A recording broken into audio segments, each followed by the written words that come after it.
Bueno, pues muy buenas noches. Vamos a continuar. Nos quedamos por ver el último número que está aquí, que ya sería la última de las instituciones a la manera del pacto del rey Ezequías, como se hizo con el Señor.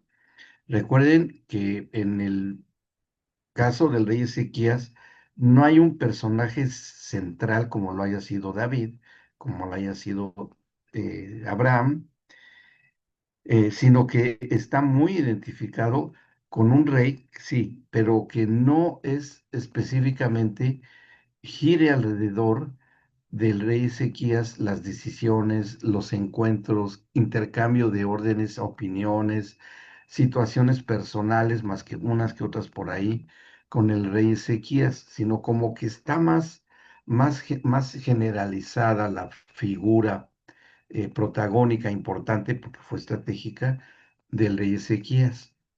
Eh, pero es por eso, porque es algo más institucional que tan personal como el de Abraham, que sí, el personaje central es Abraham, sus reacciones, sus compromisos, sus entrevistas con el Señor, el de David también, por supuesto, y Salomón. Pero no encontramos que haya habido un diálogo directo, más que la respuesta del Señor desde su habitación el cielo a todo lo que estaba haciendo el rey Ezequías.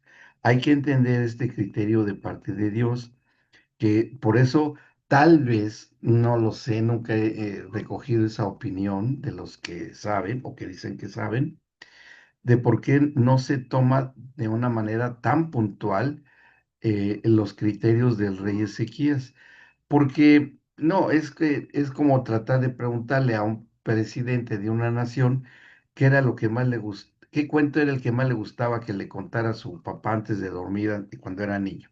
Muy personal, muy íntimo. Y no es así. Cuestión diferente con Abraham y con el rey David, ¿no? Con David, con lo de Sabé, con Abraham, con la cuestión de Ismael, todo eso, todo lo que pasó. Ahí sí, es muy íntimo, muy cercano a la persona, de persona a persona. Pero en el caso del rey Ezequías, no. ¿Qué es lo que sobresale? Y eso es lo que probablemente algunos estudiosos del tema no lo han tratado tan directamente. Les comenté por ahí que el único que se aproxima a esto es Lactancio, y estamos hablando del año 330 y tantos después de Cristo. O sea, ya tiene su tiempo, ¿no? Pero porque tal vez la óptica de la redención institucional no estaba tan clara como lo es hoy. Hoy sí es mucho más clara la precisión de la redención institucional. ¿Por qué? Porque estamos hablando que el ámbito o el hábitat de el hombre redimido, hombre y mujer obviamente redimidos, debían de estar en un lugar que también hubiese pasado por esa redención. Es decir, no se va a evitar, y eso lo confirman qué escrituras. Bueno, varias, entre ellas al profeta Isaías, algunos más de los profetas menores, Jeremías, son los más representativos, y en el libro del Apocalipsis, pues abunda de eso. Inclusive, ya ahí también es algo, ya la suma de lo institucional con todos estos pactos, porque tampoco aparece un personaje estrictamente considerado como los hombres de pacto, sino que ya el personaje central es el Señor Jesucristo. Porque ya no había necesidad de que hubiese ni tan siquiera quien tuvo la revelación, que fue Juan, aparece como un elemento de cambio estratégico. Es simplemente él describe lo que vio y se va cumpliendo, ¿no? Otro que se me olvidaba era este Daniel, pero no hubo un pacto con él más que la visión profética de todo lo que está aconteciendo. Entonces, vemos que en el Apocalipsis, si bien, como lo vamos a ver hoy, vamos a ver cuál es el punto de inflexión entre el cumplimiento de los pactos antiguos con el nuevo pacto a través de la redención en Cristo Jesús. ¿Cuál fue el punto que tenía que darse y que el único que lo podía hacer era el Señor Jesucristo. No iba a poder otro hombre. ¿Por qué? Por la dualidad de la esencia de Jesucristo.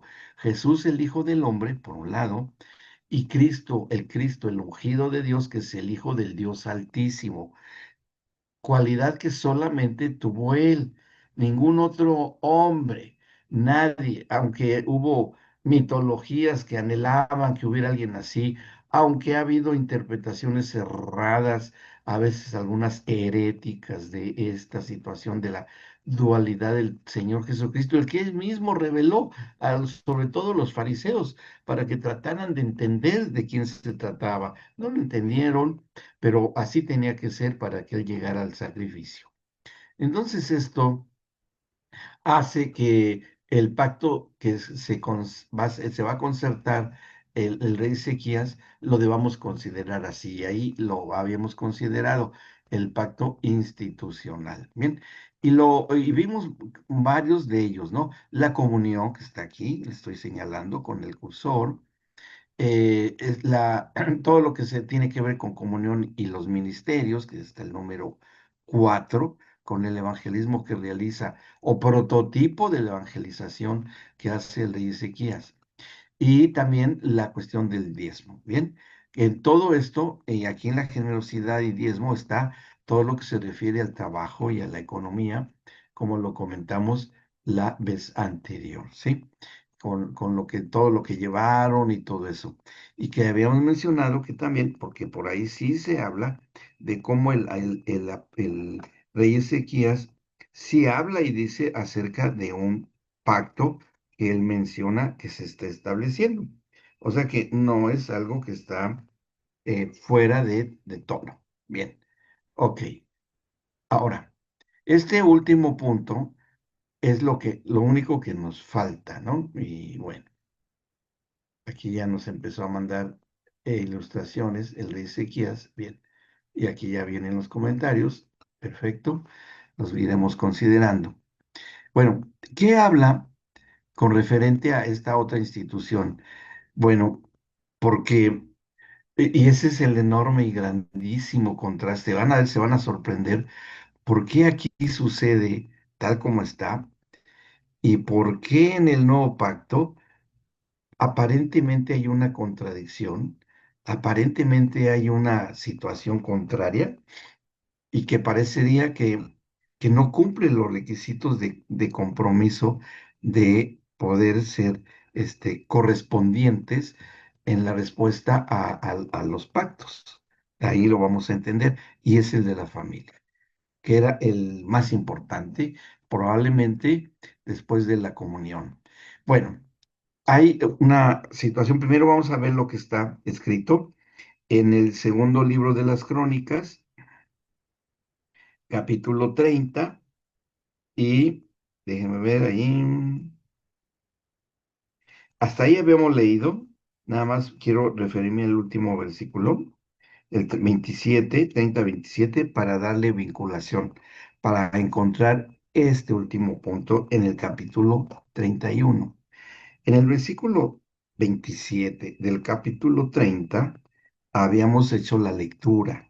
Después los sacerdotes y levitas, o sea, los representativos de la institución de la comunión y de la adoración, ¿sí? Ellos están puestos de pie y ejerciendo un liderazgo delante de la nación de Israel.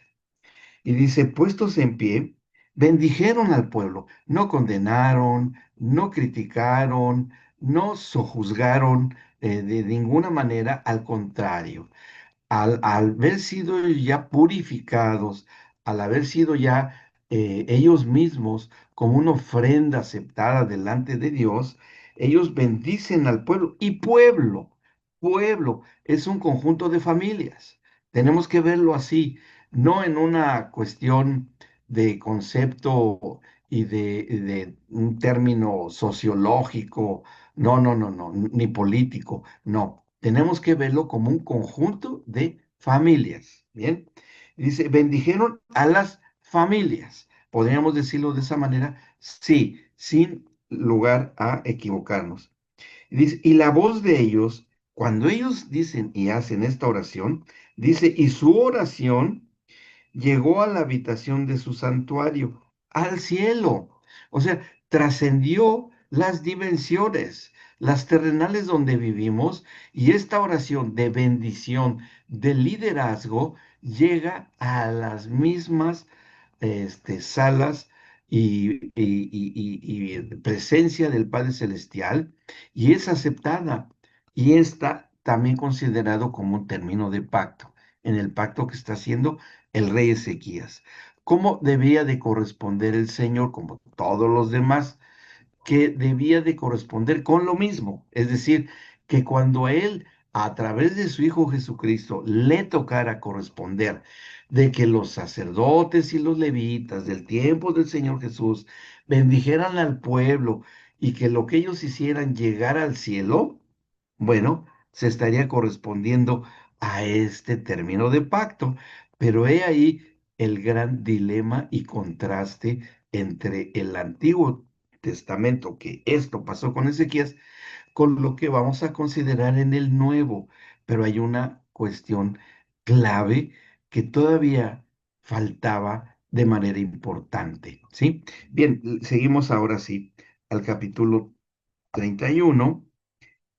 Bueno, dice, una vez en el 31, el uno es muy largo, pero acaban con la idolatría y sacan todavía imágenes de Acera, que era la diosa de la fertilidad cananea y sirio-fenicia, un ídolo, un demonio horroroso, que bueno, y después a Moloch también, que le hacían sacrificios humanos, pero todo eso sacan. Y a partir del versículo 2 continúa preparando Ezequías como un verdadero pastor de ese tiempo, empieza a poner más el orden institucional. En el versículo 2 dice, y arregló Ezequías la distribución de los sacerdotes y de los levitas conforme a sus turnos, cada uno según su oficio, los sacerdotes y los levitas para ofrecer el holocausto y las ofrendas de paz para que ministrasen, para que diesen gracias y alabasen dentro de las puertas de los atrios del Señor, ¿sí? Y todo esto que está haciendo acá en el versículo 2, ¿cómo va a ser correspondido por parte de eso? Porque también es un término de pacto, pero primero había que poner un orden y ese orden ya lo está concertando a través de este pacto el rey Ezequías con el Señor. Bueno, porque todo esto que estamos leyendo acá se habría de realizar cuando el propio Señor Jesucristo, es apasionante esa parte del estudio de la organización de la iglesia, pero bajo el criterio de Jesucristo. Él habló de su iglesia y no había iglesia, pero ya hablaba de ella. Le fue revelada a Pablo la organización de la iglesia. ¿Y por qué el Señor Jesús lo hizo? ¿Por qué es que después Pablo le pone nombre a esta organización que iba a ser,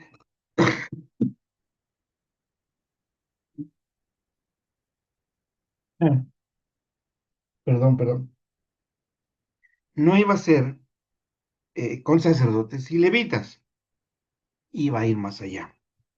¿Cómo iba a ser?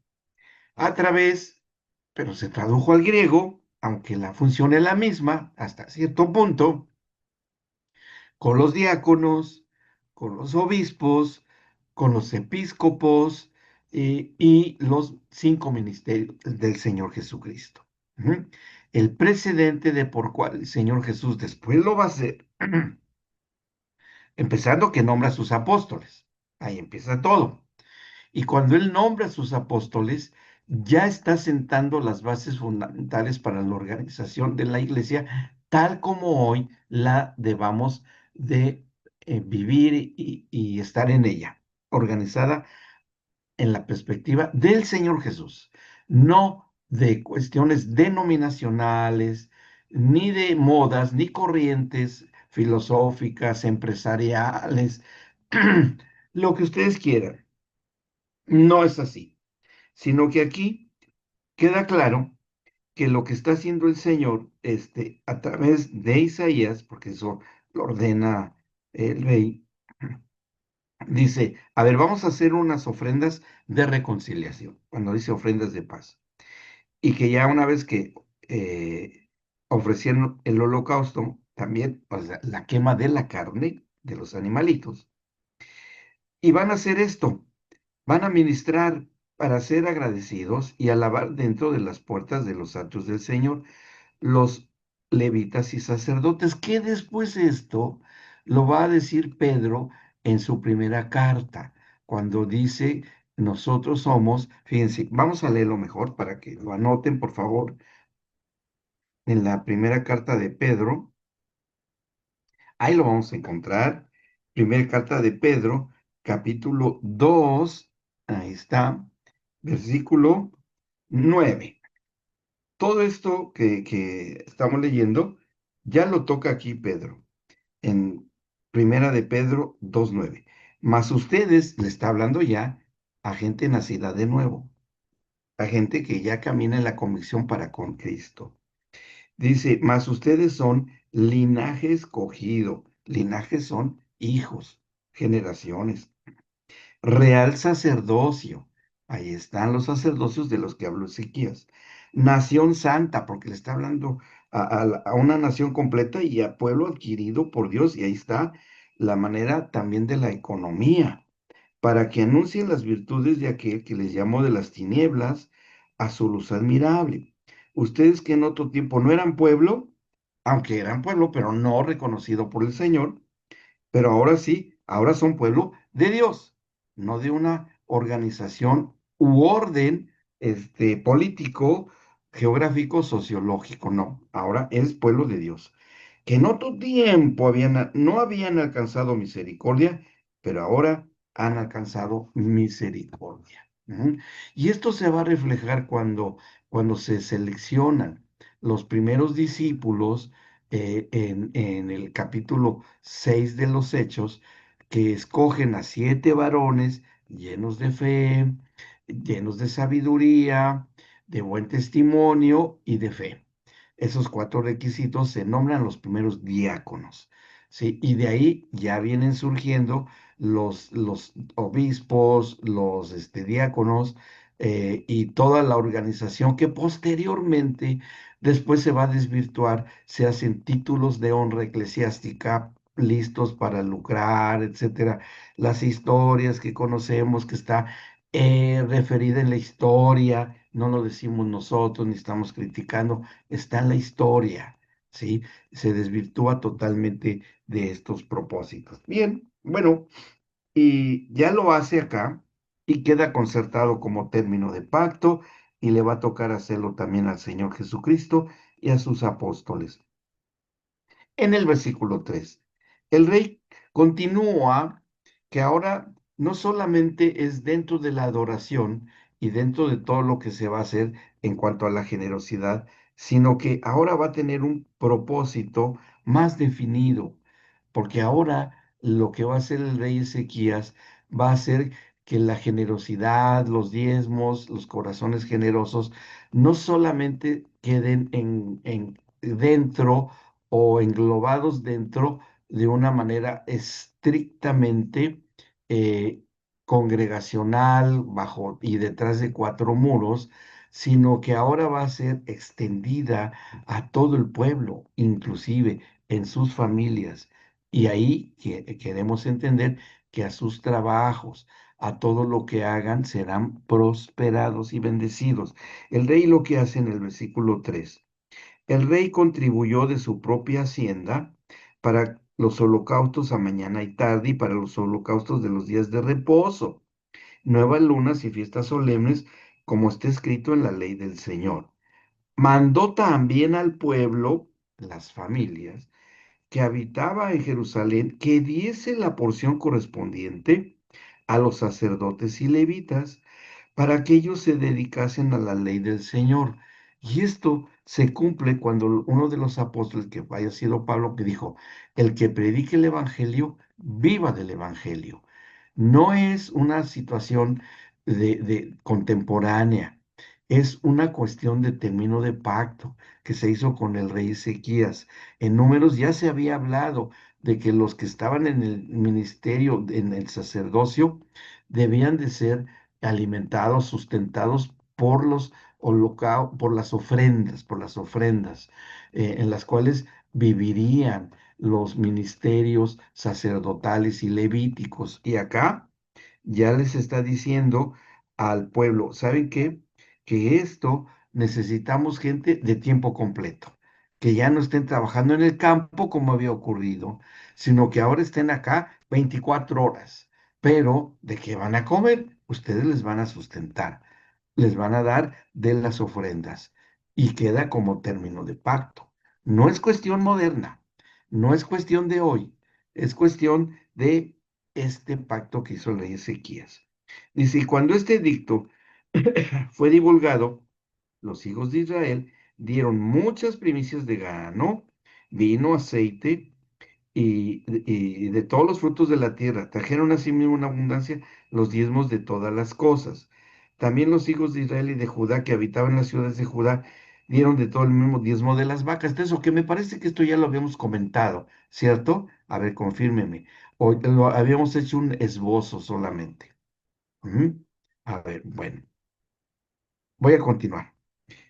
Dan todo esto. Fue tanto que 3 meses estuvieron trayendo ofrendas. Todo el pueblo, 3 meses diariamente de traer ofrendas, ofrendas, ofrendas.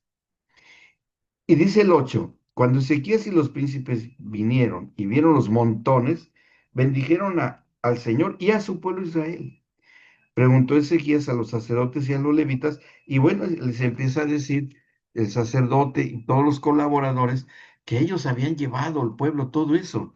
Y cuando ellos ven que todo esto era tremendo lo que habían llevado, de todas las ofrendas, el rey pasa a otra cosa, y esta es la que más nos interesa dentro del subtema que estamos tratando de la familia. En el versículo 16, vamos ahí, versículo 16, dice así, dice, a los varones, empieza a llamarlos a todos, anotados por sus linajes de 3 años arriba, 3 años de edad, está hablándole a niños o les estará hablando a los eh, que estaban al servicio. Bueno, sigue diciendo, de 3 años arriba, porque anteriormente en el final del versículo 15 convoca al mayor como al menor. ¿De qué? De edad. Entonces, si era el mayor y el menor, entendemos que los 3 años que se menciona acá es desde los 3 años de edad, ¿sí? Por sus linajes de 3 años arriba.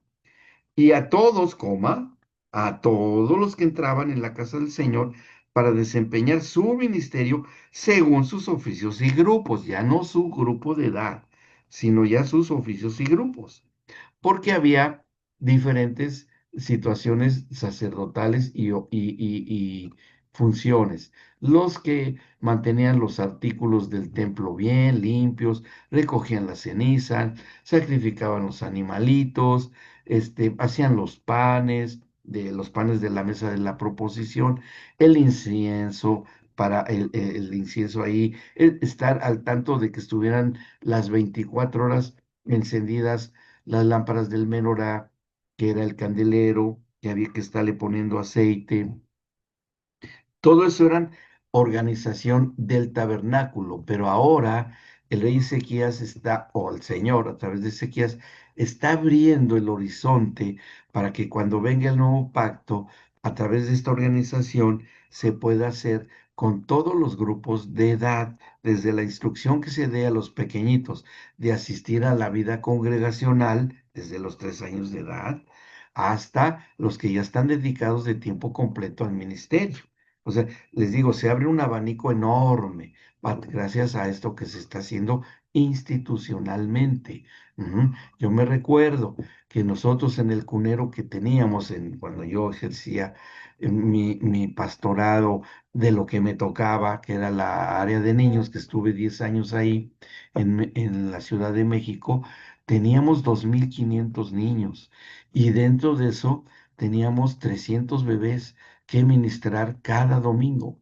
Cada domingo ministrábamos a bebitos desde los 15 días de nacidos hasta los 3 años de edad. Y a los 3 años de edad ellos pasaban, cumpliendo los 4 años de edad, entraban ya a otro tipo de actividades en la escuela bíblica para niños. ¿Por qué lo hacíamos de esa edad? Por esto. ¿Y funcionó? Sí. Hoy yo conozco a muchísimos, les estoy hablando de hace 25, casi 30 años que lo hicimos y hoy ya son casados con hijos y tienen unas vidas de testimonio porque se sembró la semilla desde esa edad. ¿Y por qué? Por pasar el tiempo y que se viera hermoso. No, no, no, no, no, no, porque es una cuestión de término de pacto que está aquí.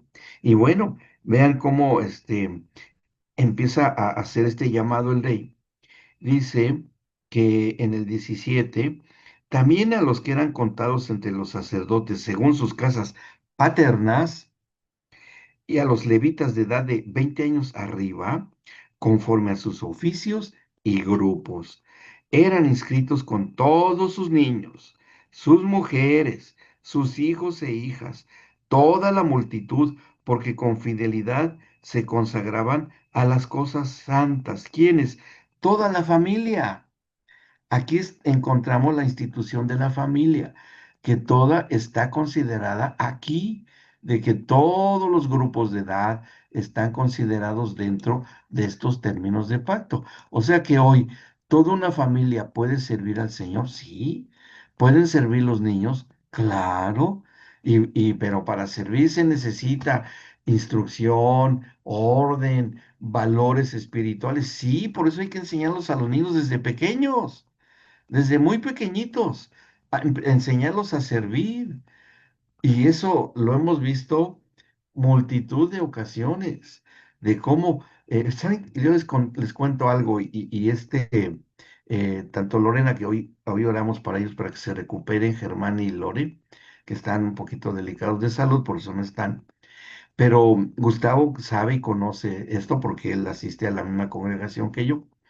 Tenemos un área en donde atendemos a personas con discapacidades y nuestros principales colaboradores son jovencitos que entraron desde adolescentes. Les llamamos tripulantes por alguna razón anecdótica, porque los tripulantes fueron los apóstoles que tripulaban la barca que Jesús conducía y eran los tripulantes a bordo, ¿no? Dirigiendo la barca el Señor Jesús. Bueno, y todos ellos han sido buenísimos para hacer, bueno, no quieren dejar, ya tienen 6 años ya, casi cumplen 7 años de estar sirviendo, ya algunos egresados de universidad y algunos encontraron su vocación de servicio, estudiaron psicología, acompañantes terapéuticos, instructores de lenguaje de señas, todo referente al ayudar al prójimo, ¿sí? Entonces, ¿por qué? Porque eso está dentro de todo, ¿eh? Esto que leemos acá. Bueno, están consagrados, estos chicos están consagrados a las cosas santas, sí, y todos llevan unas vidas de testimonio, de ejemplares en las universidades, eh, todos ellos, ¿no? Bueno, dice, seguimos leyendo en el 19. Del mismo modo, para los hijos de Aarón, sacerdotes, hijos, se refiere a hijos, que estaban en los ejidos de sus ciudades por todas las ciudades, los varones nombrados tenían a cargo de dar sus porciones a todos los varones de entre los sacerdotes y a todo el linaje de los levitas. De esta manera hizo Ezequías en todo Judá, y vean lo que hizo Ezequías. Ejecutó lo bueno, recto y verdadero delante del Señor su Dios. ¿Sí? Fíjense, no se les olvide, vamos a memorizar lo bueno, lo recto y lo verdadero. ¿Ok? Lo bueno, lo recto y lo verdadero. Queda como término de pacto. Y de aquí vamos a ver lo que dice en Efesios 5:9, que ustedes tienen ahí en el punto número 6. Y en Efesios 5:9, vean lo que está diciendo el apóstol Pablo de andar como hijos de luz, porque a eso se refiere este capítulo, de que si uno camina a la luz de Cristo, uno va a dar algo como resultado. Y en el versículo 9 dice, porque el fruto del Espíritu el fruto del Espíritu es en toda bondad o lo bueno, justicia, todo lo recto y verdad, todo lo que es verdadero, ¿sí? Como habíamos leído, a ver, creo que por ahí me fui por otro lado, todo lo bueno, así, aquí está. Lo bueno, recto y verdadero, y aquí bondad, justicia y verdad. ¿Qué está diciendo el apóstol Pablo? Lo mismo que hicieron con el rey Ezequías. Quedó como término de pacto, y aquí nos lo está confirmando el apóstol Pablo, que el fruto del Espíritu institucionalmente, dentro de la vida congregacional, una evidencia de la llenura del cuerpo de Cristo, obviamente que en lo personal, pero se deriva a que sea todo el cuerpo de Cristo en conjunto, debe de ser tanto lo bueno o bondadoso, lo recto o la justicia y lo verdadero o la verdad, tanto en el antiguo pacto, en el pacto de Ezequías, como el pacto de la gracia, ¿sí? Entonces quiere decir que las familias se pueden consagrar al servicio de la obra del Señor, sí, claro, y no que anden pequeñitos de 8 o 9 años jugando al fútbol afuera de las congregaciones y que no saben nada del Señor. No estoy criticando, conste, estoy hablando de términos de pacto y que no reciben ninguna instrucción seria, formal, consagrada y ungida e impartida a los pequeñitos, a los niños, desde los bebés, porque eso va a ser algo que ustedes van a aprender. ¿Cómo ministrar a un bebé en el vientre materno? ¿Se puede? Sí, claro que se puede. Y lo van a aprender a hacer ustedes. Así se los garantizo, se los garantizo. Y bueno, esto es lo que vemos que está haciendo acá, en este término de pacto, el rey Ezequías. En el 21 termina, de segundo de Crónicas 31. En todo cuanto emprendió en el servicio de la casa de Dios, de acuerdo con la ley y los mandamientos, buscó a su Dios, lo hizo de todo corazón y fue prosperado. Ya, eso es lo que tenía que hacer el rey. Hace otra cosa impresionante junto con el profeta Isaías, porque en el capítulo 32 va a pelear contra la invasión de Sennacherib. Y eso, si ustedes quieren leerlo, pero queda de alguna manera como un término de pacto, pero ya había habido otras circunstancias semejantes y no se menciona allá adentro, sino que podemos considerarlo como un agregado a los términos de pacto, que es la lucha espiritual, ¿sí? Con el Sennacherib, el invasor que viene contra Jerusalén, contra Israel, para tratar de destruirla, queda avergonzado, lo derrotan un ejército de ratones, se acaban con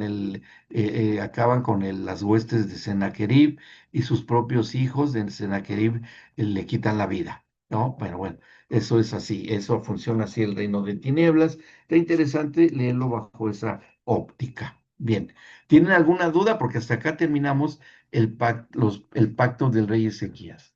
¿Alguna pregunta, alguna duda para pasar ya al nuevo pacto? ¿No? ¿Quedó claro? A ver, piénsenle, piénsenle. Ah, un comentario, bueno, denme alguna consolación ahí de que sí se entendió.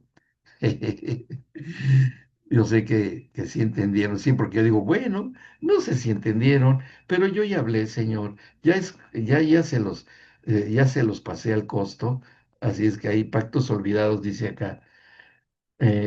Anoto una cita que me gusta, que está aquí en Eclesiastés 5:4, Gus. Cuando a Dios haces promesa, no tardes en cumplirla, porque Él no se complace en los insensatos, cumple lo que prometes. Y eso va para todos los pactos. Bien, eso opera para todos los pactos. Gracias, Gus. Bien, bueno, entonces, dadas las circunstancias, vamos a lo que sigue. Y lo que sigue es esto que está acá. Ya vamos a ver cómo todos estos pactos se van a tener que cumplir puntualmente, ¿sí? Y aquí dice, el cumplimiento de los pactos con el Padre y su Hijo, el Mesías Redentor. Ahora, ha llegado el tiempo, después de 400 años de silencio, y que muchos se ve visto que se preguntan, ¿qué pasó en esos 400 años de silencio entre Malaquías y Mateo? Bueno, yo les quiero comentar algo que pasó en ese tiempo de silencio, ¿sí? Porque hay algo interesante que está dicho en el libro del Deuteronomio capítulo 30, en el que surgen dos ramas en la historia de Dios para con la nación de Israel y aún para los que no son la nación de Israel. Porque en esos 400 años se divide en dos corrientes paralelas. Dios no queda inactivo. Dice que quedó en silencio, sí, para la nación de Israel, porque en esos 400 años de silencio, el sacerdocio y todo lo que se hacía fue entrando en una circunstancia, en una espiral descendiente, o sea, hacia abajo, de deterioro y va perdiendo su objetivo contra la cual el Señor Jesucristo confrontó valientemente. Fueron 400 años para que este sacerdocio del rey Ezequías y otros pocos que vinieron después, reyes buenos hasta llegar a la destrucción, invasión con Nabucodonosor y todo lo que pasó con esos reyes de ese tiempo, la esclavitud, el regreso con Ciro, con Nemías, de Ciro el persa, que vuelve a permitir la reconstrucción de Jerusalén,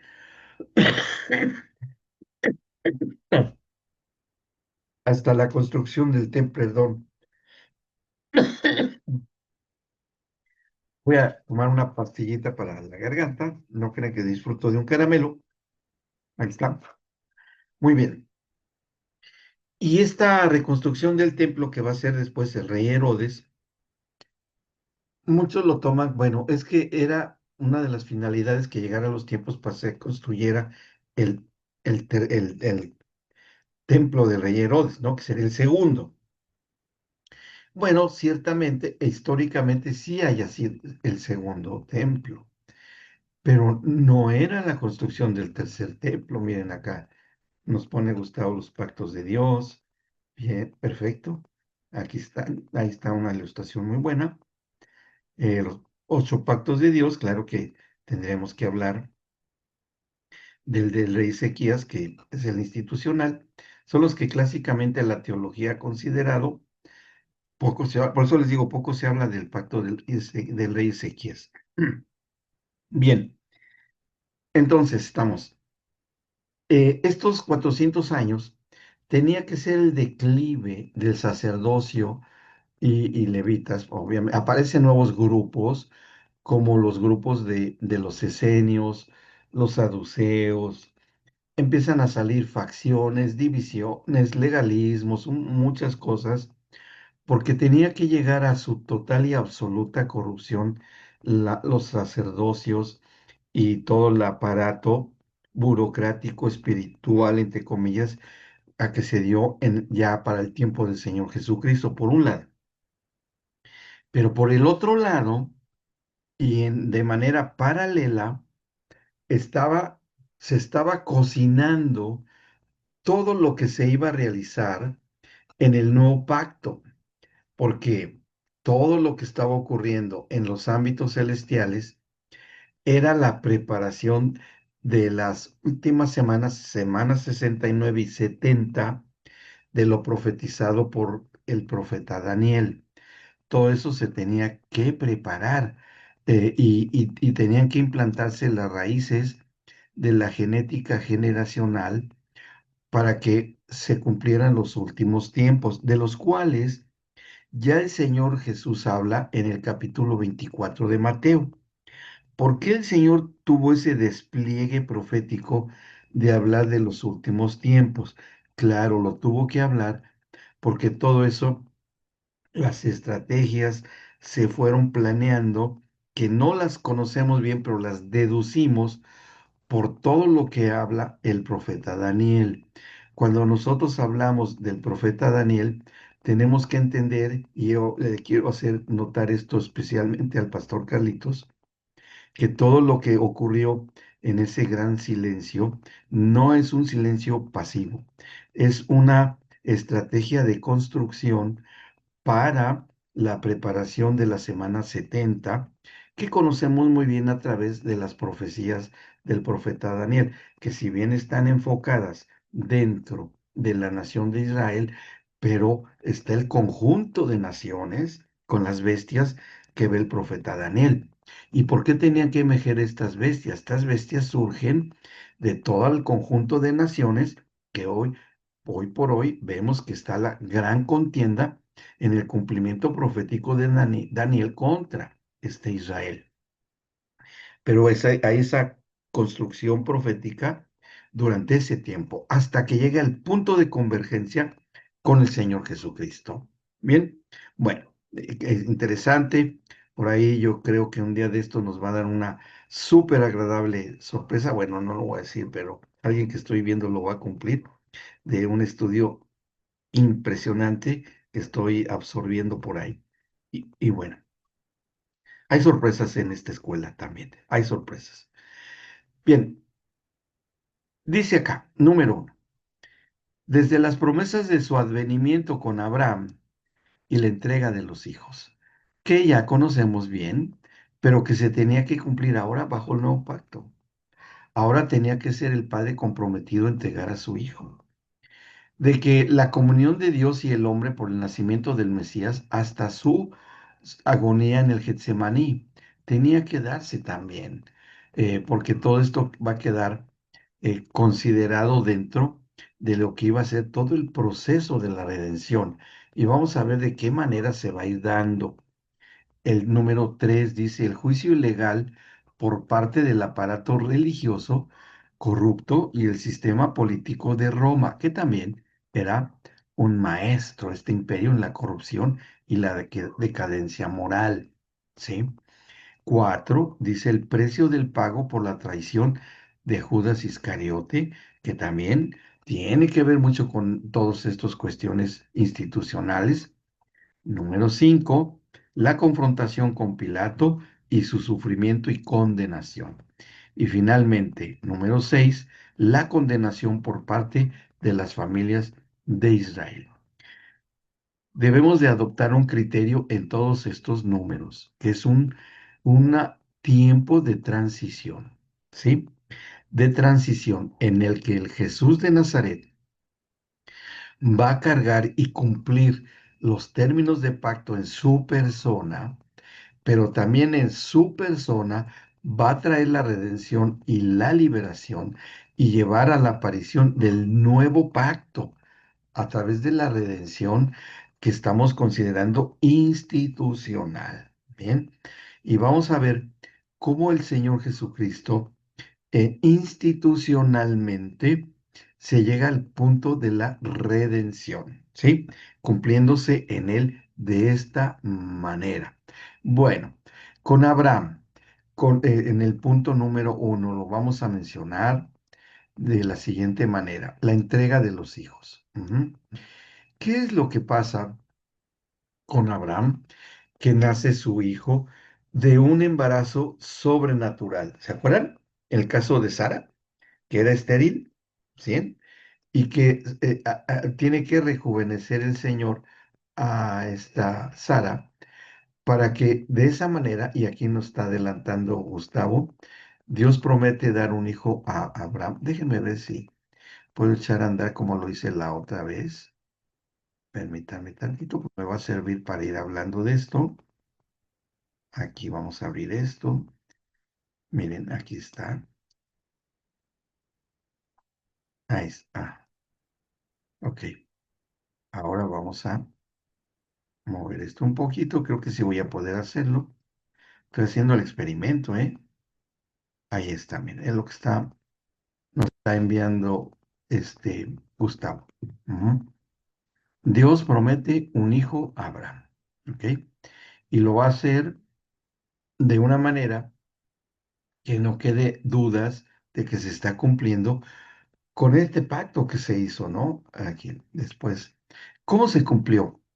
con el nacimiento sobrenatural del Señor Jesucristo a través de María. Ujú. De Abraham viene Jacob, Isaac, Jacob, todas las tribus, nacería la tribu de Judá.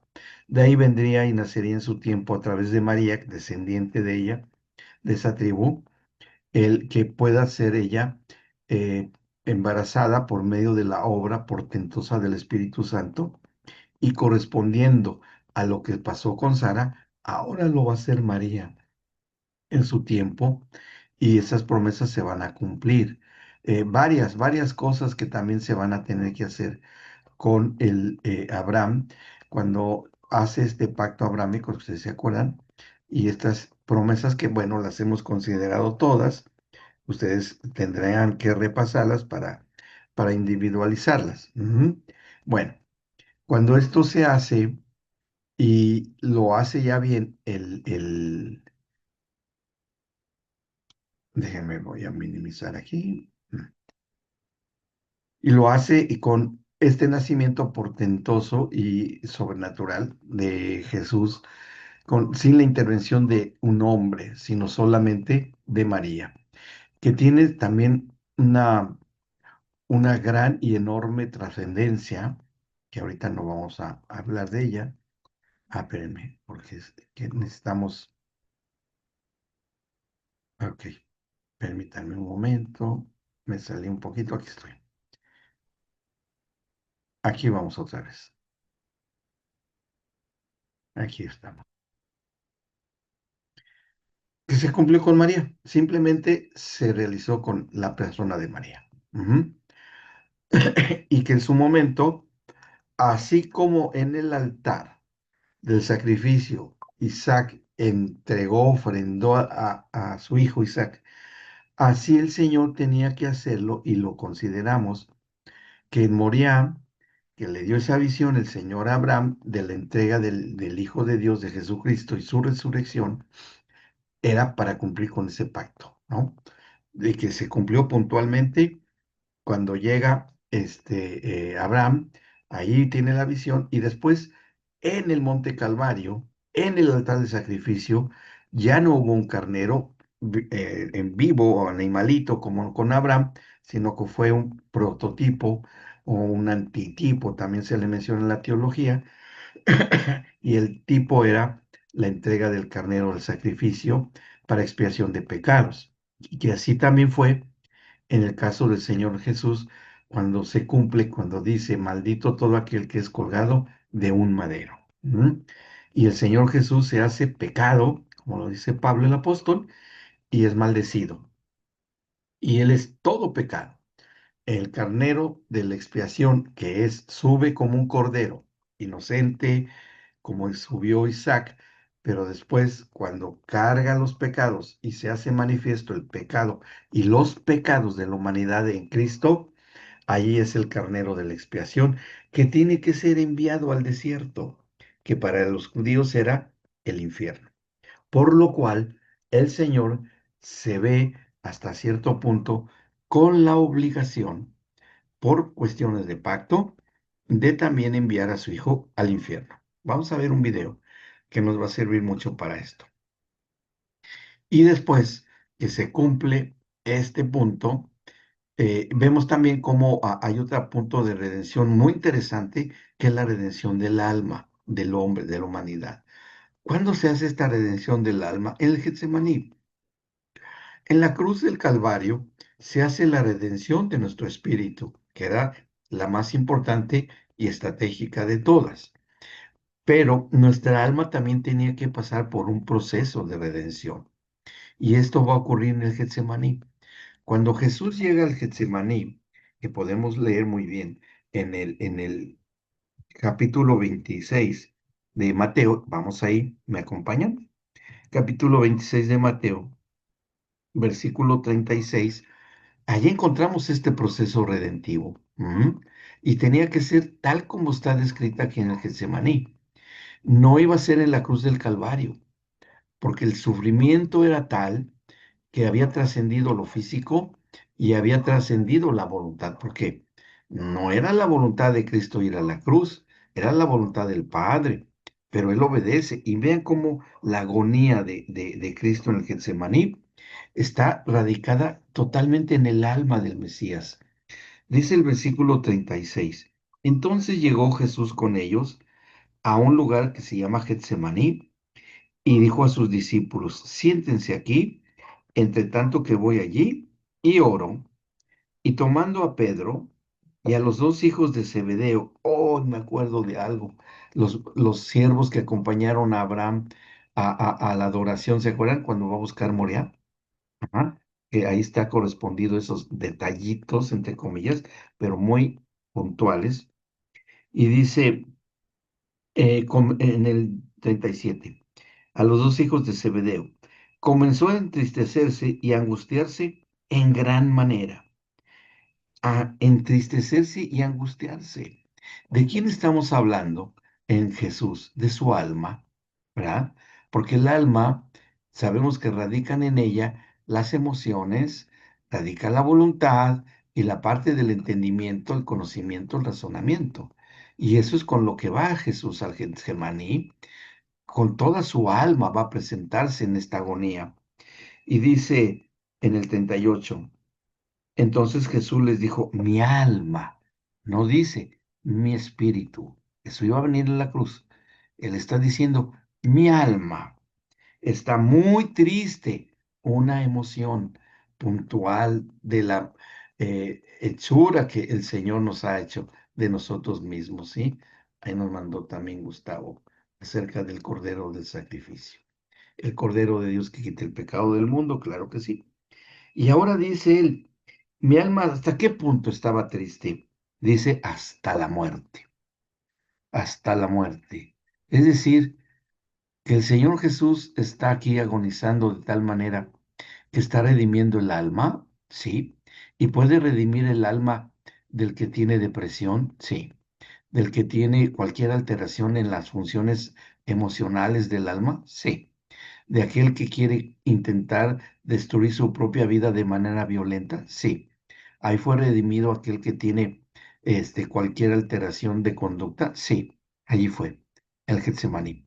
Ahí cargó todo eso el Señor Jesús. Dice, quédense aquí y velen conmigo. 39 dice, yendo un poco adelante, se postró sobre su rostro, orando y diciendo, no deja lo espiritual a un lado, aunque era el alma que estaba allí, diciendo, Padre mío, si es posible, pase de mí esta copa, pero no sea como yo quiero, sino como tú, rindiendo su voluntad de hombre a la voluntad del Padre, la soberana voluntad del Padre. Y le dice, vino luego sus discípulos y los halló durmiendo y le dijo a Pedro, así que no han podido velar conmigo solo una hora, velen y oren para que no entren en tentación. El espíritu a la verdad está dispuesto, pero la carne es débil. Carne y alma, por supuesto, ¿no?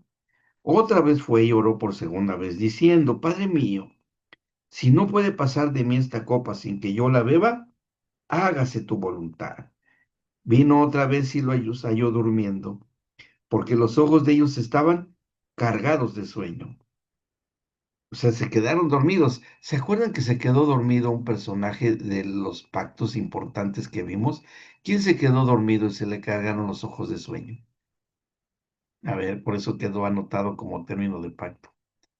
Hagan memoria, les ayudo. Abraham también, exactamente.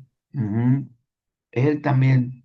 Y tenían que cumplirlo los discípulos. Ahí está, me está contestando Gustavo, Abraham. Bueno, dice en el 42. Otra vez fue y oró por segunda vez. Padre mío, si no puede pasar de mí esta copa sin que yo la beba, hágase tu voluntad. Vino otra vez y los halló durmiendo, porque los ojos de ellos estaban cargados de sueño. Y dejándolo se fue de nuevo y oró por tercera vez diciendo las mismas cosas. Entonces vino a sus discípulos y les dijo, duerman ya y descansen. He aquí ha llegado la hora y el Hijo del Hombre es entregado en manos de pecadores. Levántense, vamos, vean, se acerca el que me entrega. Mientras todavía hablaba, vino Judas, uno de los 12, y con él mucha gente con espadas y palos de parte de los sacerdotes, principales sacerdotes y de los ancianos del pueblo. A ver, díganme una cosa. Aquí encontramos consideradas algunas instituciones, más claro ni el agua. Versículo 47 de Mateo capítulo 26. ¿Habrá instituciones acá? Si las hay, ¿cuáles serían? Versículo 47 de las que hemos estudiado.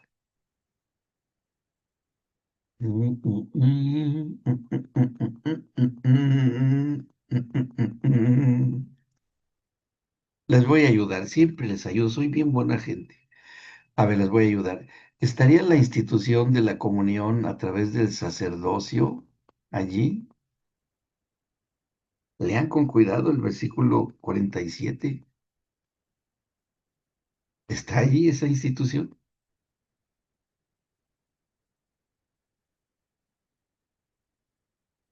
Sí, sí, están leyendo Mateo 26:47. No me digan que tienen otras Biblias, ¿eh? Unas que andan por ahí. ¿Qué dice? A ver, más ayuda. Mientras todavía hablaba, vino Judas, uno de los 12, que ya lo había vendido por 30 monedas de plata, y con él mucha gente con espadas y palos de parte de los principales sacerdotes y de los ancianos del pueblo. ¿De qué institución estamos hablando? Pues de la institución de la comunión con Dios. Sí, ahí están, ya corrupta, 400 años de deterioro, que no reconocieron al Mesías y que ahora ellos mismos lo están mandando a prender para sacrificarlo, según esto, para salvar a la nación de Israel de parte del Imperio Romano. Esa era la justificación. Y ahora esta institución corrupta y deteriorada está mandando a aprender al Señor Jesucristo para llevarlo ante ellos en un juicio ilegal, porque bajo la ley de Moisés era ilegal hacer un juicio en la noche. Y ellos lo iban a hacer en la noche, sin la debida legislación ordenada por la ley. O sea, se infringió la misma ley que ellos tanto observaban, sí, en un juicio ilegal. Y ahí mandan a aprender. Y hay otra institución más acá, el representativo de la institución, porque aquí están los sacerdotes, pero está llegando Judas, que había vendido por 30 monedas de plata al Hijo de Dios. ¿Qué representativo de qué institución es Judas? El de la economía y trabajo, ¿ok? Ahí, ahí llega esta institución con uno de los apóstoles, llamado al apostolado por parte del Señor Jesucristo. ¿Y qué que fuera apóstol? S- Hasta hoy los apóstoles se pueden corromper, pues sí, pero no es el nombre, tan siquiera esto trascendió a la función, es la institución de la economía y del trabajo, la que vendió y traicionó al Señor Jesucristo. Y ahí está, en persona. Y vean lo que dice el 48. Y el que le entregaba, Judas, les había dado señal diciendo, al que yo besare, ese es, préndanlo. Y enseguida se acercó a Jesús y dijo, salve maestro, y le besó. Hoy qué traicionera es la economía, ¿verdad? Que parece que es buena, pero finalmente nos acaba traicionando. ¿O no es así? Que parece que la economía es muy buena, todo está de maravilla, este sistema está funcionando, uff, pero increíble, estamos saliendo de la pobreza, etcétera, etcétera, y resulta que no es así. Pero no se preocupen, porque el Señor Jesús iba a redimir eso. Ahí está la respuesta y la solución que estamos dando acá. Jesús le dijo, amigo, ¿a qué vienes? Entonces acercaron y echaron mano a Jesús y le prendieron. Y uno de los que estaban con Jesús extendiendo la mano sacó su espada y hiriendo A un siervo del sumo sacerdote le quitó la oreja. Ay, Pedro y sus impulsos, un apóstol violento que les dice, van a ver ahora cómo por mis fuerzas y con mi habilidad de espadachín, le voy a partir la cabeza para rescatar al maestro. Pero le atinó una oreja y ahí surge el primer torero de la historia, cortó oreja, como los toreros españoles, ¿no? Es igual, le cortó la oreja, pero bueno, no hubo problema, porque el Señor lo que hace es que con un pegamento celestial ¡puc! Le devuelve la oreja a Malco, que fue el al que le cortó la oreja a Pedro. Bueno, porque no era la orden, no entendían todavía los apóstoles, tenían todavía un velo ahí. Entonces Jesús le dijo, 52, vuelve tu espada a su lugar, porque todos los que tomen espada, espada perecerán. ¿Acaso piensas que yo no puedo orar a mi Padre y que Él no me daría más de 12 legiones de ángeles? ¿Saben cuántos ángeles serían en 12 legiones? Interesante el número. ¿Les digo cuántas? 76,000 ángeles. Y un solo ángel acabó con 185,000 soldados en una ocasión. ¿Qué harían 176,000 ángeles en estos momentos? No, pues, ni idea. Y estaban a la disposición. Miren, los ángeles estaban así viendo lo que estaba pasando. Los ángeles, muchos no entendían lo que estaba pasando, porque esto estaba solo en la potestad del Padre, solo estaba en su propia potestad que esto ocurriera, ¿sí? Pero estaba precisamente dándose en este momento. Ujú. Bueno, y después dice acá, este, pero ¿cómo entonces se cumplirán las escrituras de que es necesario que así se haga? Y ahí está la clave, una clave de transición, una clave institucional de transición del antiguo pacto o los antiguos pactos al nuevo pacto. ¿Cómo se iban a poder cumplir las escrituras si no es de esta manera, con lo que está pasando ahora, con este traidor, con los sacerdotes y han mandado a sus policías corruptos? Es la única manera. Dice, en aquella hora Jesús dijo Jesús a la gente, como contra un ladrón han salido con espadas y con palos para prenderme. Cada día me sentaba con ustedes enseñando en el templo y no me prendieron. Mas todo esto sucede y lo vuelve a decir nuevamente para que se cumplan las escrituras de los profetas. Entonces todos los discípulos, dejándole, huyeron. También, ¿verdad? Las ovejas abandonan al pastor. También se tenía que cumplir eso. También eso tenía que darse. Y huyen los muertos de miedo todos los discípulos, ¿no? Y aquí vemos cómo ya entran en acción con toda exactitud cada institución. Cada institución. Y ahí viene la primera. 57, que ya había enviado a su policía. 57:1. Los que prendieron a Jesús le llevaron al sumo sacerdote Caifás, a donde estaban reunidos los escribas y los ancianos. Mas Pedro le seguía de lejos hasta el patio del sumo sacerdote, y entrando sentó con los alguaciles para ver el fin. Y los principales sacerdotes y los ancianos y todo el concilio buscaban falso testimonio contra Jesús para entregarle a la muerte. ¿Cómo? ¿Los sacerdotes? ¿En un juicio ilegal? ¿Buscando falso testimonio? Pues ¿de qué se trataba? ¿Qué era lo que estaba pasando? ¿Hasta dónde llegaba el velo puesto sobre ellos? No. Aquí está una legión de ángeles que pone, uy, no, Gus, eso está muy moderno. Bien, bueno, entonces estaba el aparato religioso completo, lo más pesado, la batería pesada estaba ahí para enjuiciar al Señor Jesús en transcurso de la noche, de jueves a viernes. Bueno, dice, y no lo hallaron, 60. Y aunque muchos testigos falsos se presentaban, pero al fin vinieron dos testigos falsos. Ah, interesante. Y el Señor, el Padre Celestial, se pone a pensar, Dice, estos ya metieron a dos testigos falsos para enjuiciar a mi hijo ilegalmente.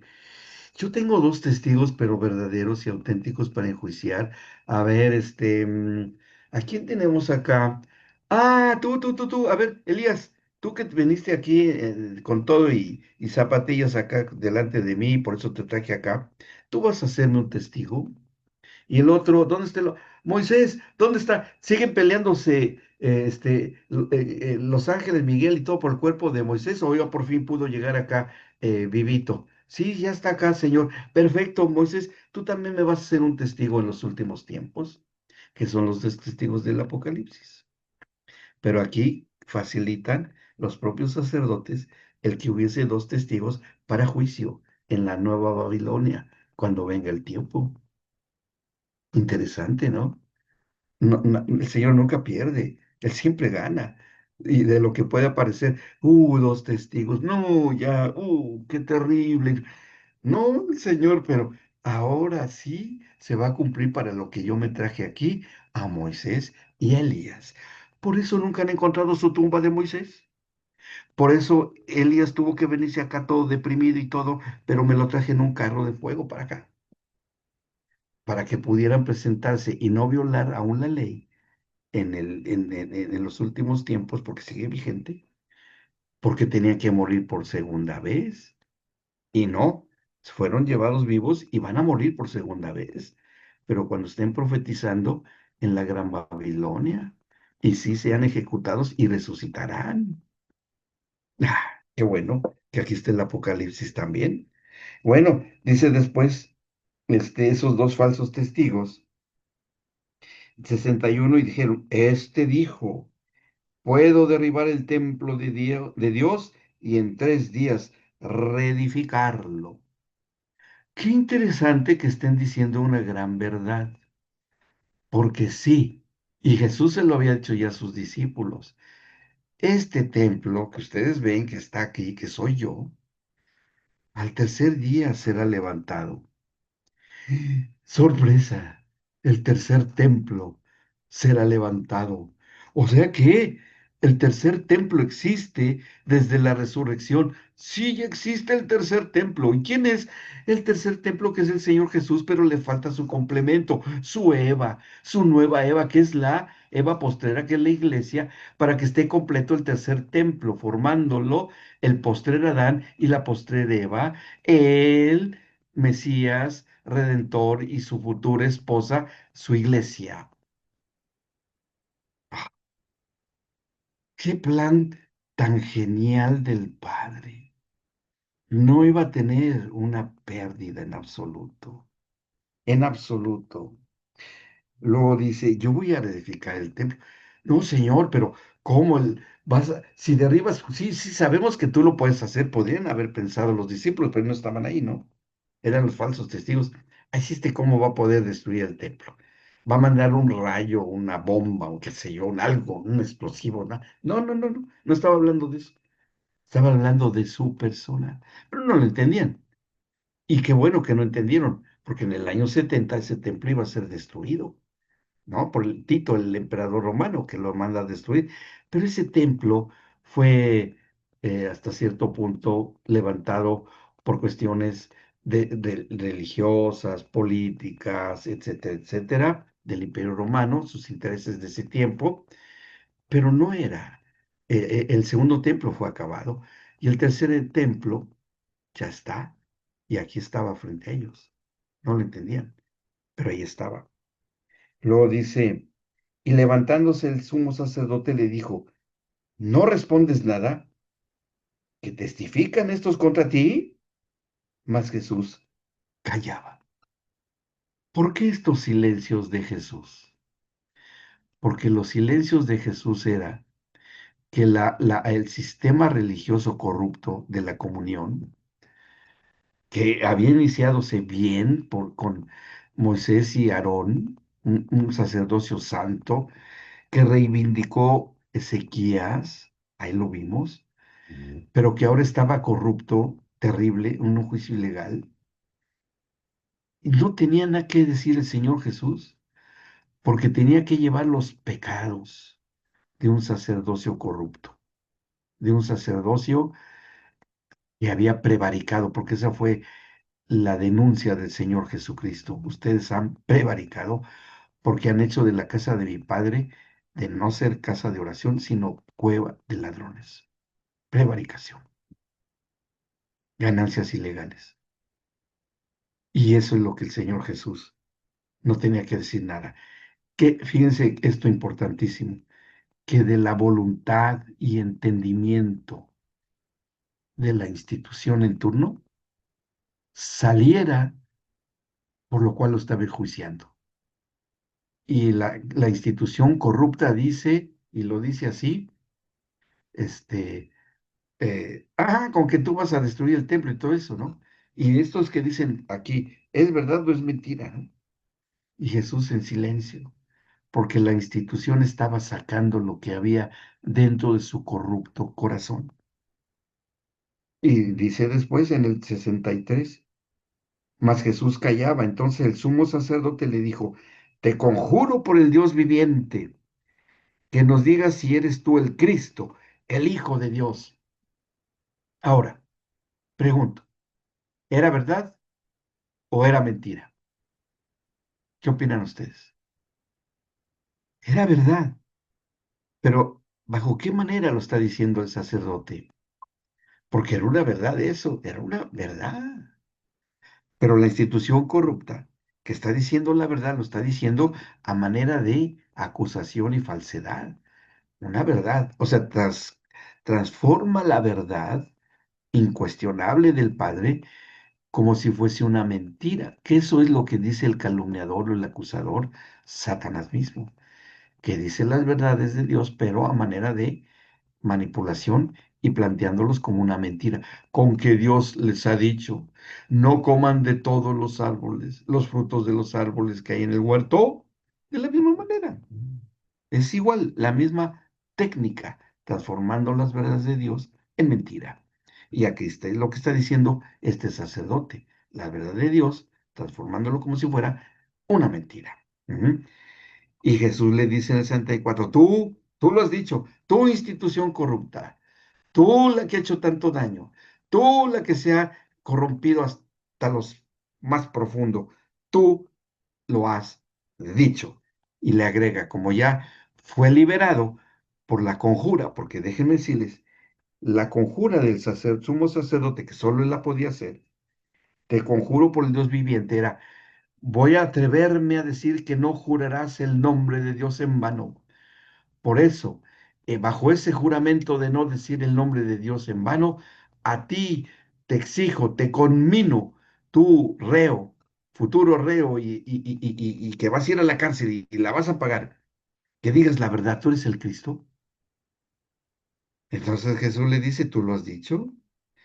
Y ya que Jesús dice, ya que ya me liberaste de decir la verdad, le voy a agregar un poco, ¿eh? Mira, le voy a agregar esto para que lo hagas completo, como complete. Le dice en el 64. Y además les digo que desde ahora verán al Hijo del Hombre sentado a la diestra del poder de Dios y viniendo en las nubes del cielo. ¡Guau! ¡No! ¿Cómo? ¡Guau! Qué divertidos estaban ahí en el cielo. 65. Entonces el sumo sacerdote rasgó sus vestiduras, diciendo, ¡ha blasfemado!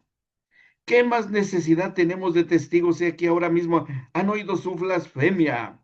¿Qué les parece? Y respondiendo ellos dijeron, es reo de muerte. Entonces le escupieron en el rostro y le dieron de puñetazos y otros le abofeteaban, diciendo, profetízanos, Cristo, ¿quién es el que te golpeó? Perfecto, cargos, cargos, cargos, juicio, juicio, juicio, pero juicio en el cielo, ¿no? Para eso era. Y bueno, ya está la primera institución, la de la comunión corrupta, ya en proceso de redención, porque el Señor Jesús también en su silencio fue para cargar todos los pecados de la institución de la comunión con Dios. ¿Ok? ¿Vamos bien hasta acá? ¿Alguna duda o pregunta? ¿No? ¿Quedó bien? Bueno, ¿sabe qué? Que ya nos pasamos mucho del tiempo, así es que vamos a dejar hasta este capítulo 26, versículo 68, y después vamos a seguir con las otras tres instituciones y su proceso redentivo. ¿Ok? Vamos a detener la grabación.